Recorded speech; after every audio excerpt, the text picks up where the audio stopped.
আসসালামু আলাইকুম বন্ধুরা, আশা করি সকলেই ভালো আছেন। বন্ধুরা, আজ আমি চলে এসেছি ময়মনসিংহ জেলার দুবাউড়া উপজেলার দক্ষিণ মাইজপাড়া ইউনিয়নের গিলাগড়া গ্রামে। বন্ধুরা, এখন আমি আছি ভারত বাংলাদেশ সীমান্তের একটি সীমান্তবর্তী গ্রাম গিলাগড়া গ্রাম। এখানে একটি ছোট পাহাড় আছে, পাহাড়ের উপরে এখন আপনাদেরকে নিয়ে ঘোরাফেরা করব। তো বন্ধুরা, চলুন ঘুরতে থাকি এবং দেখতে থাকি। গিলাগড়া গ্রামে একটি পাহাড় আছে, পাহাড়, আর এই পাহাড়ের উপরে এদিক দিয়ে দেখা যাবে বিএসএফ এর ক্যাম্প। ওই যে দেখতে পাচ্ছেন আমার সামনে ছোট একটি টং, এটা হচ্ছে বিএসএফ এর ক্যাম্প। এখানে বিএসএফ বসে আছে, আর তার পাশ দিয়ে এরকম রাস্তা আছে, ইন্ডিয়ার রাস্তা। এই রাস্তা দিয়ে লোকজন যাইতেছে। এখান থেকে খালি চোখে আমি স্পষ্ট দেখতে পারতেছি বিএসএফ একটা বোতলের মধ্যে পানি বইরে নিয়ে আসে। এই পানি দিয়া হাত মুখ দিয়া তারপর মুখ টুক মুছতেছে। তার এখানে টংটা কিছুক্ষণ আগে ঝাড়ু টাড়ু দিছে, এগুলো আমি এখান থেকে বসে বসে দেখলাম। আর কিছুক্ষণ আগে একটা বিএসএফ এর গাড়ি আইসা বিএসএফকে নামায় রেখে গেছে। আর আমি যেই টিলার উপরে দাঁড়াই আছি, এই টিলাটা হচ্ছে বাংলাদেশের টিলা। এই টিলাগুলোতে আগে কোনো গাছগাছালি ছিল না। এই টিলাগুলোতে এখন বাংলাদেশের ফরেস্ট অফিসাররা গাছগাছালি লাগায়। এগুলো হচ্ছে আমাদের বাংলাদেশের ছোট ছোট টিলা। আর এই টিলাগুলোতে আপনারা চাইলে উঠতে পারবেন, যে কেউ আসলে উঠতে পারবেন, কোনো সমস্যা নাই। আমার কাছে পাহাড়ে জঙ্গলে বনে ঘুরে বেড়াইতে ভালোই লাগে।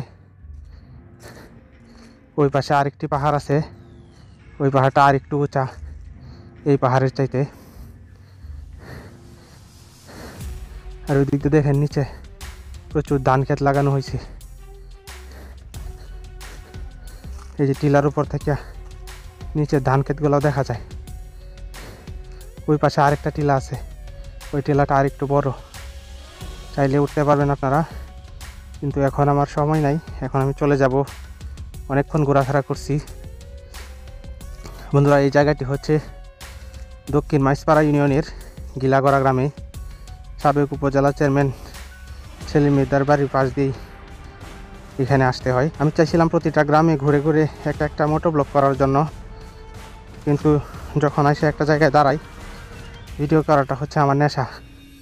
আমি মনে মনে ভাবতেছি এই জায়গাটার মধ্যে আমি আসছি, এই পাহাড়ে উঠতেছি, আমি একটা ভিডিও তৈরি করে ফেলি। এই জন্য এই পাহাড়ের উপরে ওঠা খারাপ না। আমি যে দিক দিয়ে চলাফেরা করতেছি, এটা মনে হয় বিএসএফ লক্ষ্য করতেছে। লক্ষ্য করে উনি মনোযোগ দিয়ে দেখতেছে এদিকে। ওই যে বিএসএফের ক্যাম্প থেকে তাকায় তাকায় দেখতেছে যে এইদিকে যে লোকটা চলাফেরা করতেছে, লোকটারে ফলো করি। এই পাহাড়ে আবার কিছু আনারস গাছ আছে। এই যে বন্ধুরা দেখতে পাচ্ছেন, এগুলো হচ্ছে আনারস গাছ।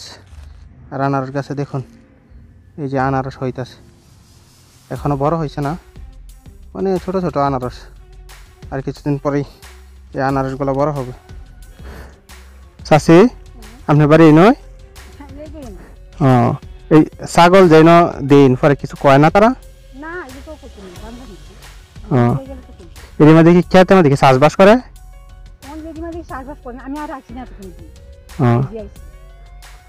বন্ধুরা, আপনাদেরকে নিয়ে অনেকক্ষণ ঘোরাফেরা করলাম পাহাড়ে। ঘোরাফেরা করার পর আমি এখন এখান থেকে চলে যাব। এখন আমি নতুন আরেকটি জায়গায় চলে যাব। বন্ধুরা, এই জায়গাটি যে আছে, এই দিক দিয়েই কিছুদিন আগে হাতি আসছিল, আর হাতি চলাফেরা করছে। হাতির পায়ের ছাপগুলো এখনও আছে এখানে। বন্ধুরা, ভিডিওটি দেখার জন্য সকলকে অসংখ্য ধন্যবাদ। সবাই ভালো থাকবেন। আল্লাহ হাফেজ।